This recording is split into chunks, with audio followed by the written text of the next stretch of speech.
Kejadian atau peristiwa tragis di tanggal 6 Februari. Tanggal 6 Februari seolah menyimpan memori kelam dalam catatan sejarah dunia. Kalau kita menengok ke belakang, tanggal ini menjadi saksi berbagai peristiwa pilu, mulai dari amukan alam hingga tragedi kemanusiaan yang menyesakkan dada. Mungkin yang paling segar diingatan adalah gempa Turki Suria, 2023. Bayangkan, saat orang-orang masih terlelap, gempa berkekuatan 7.8 skala Richter, meruntuhkan kota-kota dalam sekejap. Lebih dari 59,000 nyawa melayang dan jutaan lainnya kehilangan tempat bernaung. Ini bukan sekadar angka, tapi duka mendalam bagi dunia di awal abad ke-21. Jauh sebelum itu, dunia sepak bola juga pernah berkabung lewat tragedi Munich, 1958.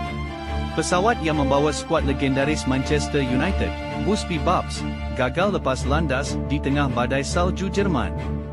8 pemain bertalenta tewas dalam kecelakaan itu. Meski menyisakan luka menganga, momen ini justru menjadi simbol kebangkitan raksasa Inggeris tersebut dari abu kehancuran.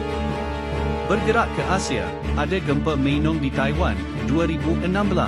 Tragedi ini sangat ikonik kerana runtuhnya kompleks apartemen Weguan Jianlong yang menelan 115 korban jiwa. Masalah konstruksi bangunan menjadi sorotan tajam setelah peristiwa itu terjadi. Sisi gelap politik juga mewarnai tanggal ini melalui konflik di Irlandia Utara, 1971. Kekerasan pecah di Belfast antara tentara Inggeris dan kelompok nasionalis menjadi salah satu hari paling berdarah yang memicu konflik berkepanjangan selama bertahun-tahun. Terakhir, ada cerita unik namun tragis dari Australia yang dikenal sebagai Black Sunday, 1938.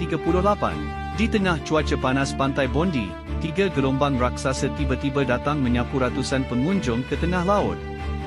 Meski aksi heroik penjaga pantai berhasil menyelamatkan ratusan orang, 5 nyawa tetap tak tertolong. Deretan peristiwa ini mengingatkan kita betapa rapuhnya hidup manusia di hadapan alam dan konflik. Tanggal 6 Februari bukan sekadar angka di kalender, melainkan pengingat untuk terus waspada dan saling peduli.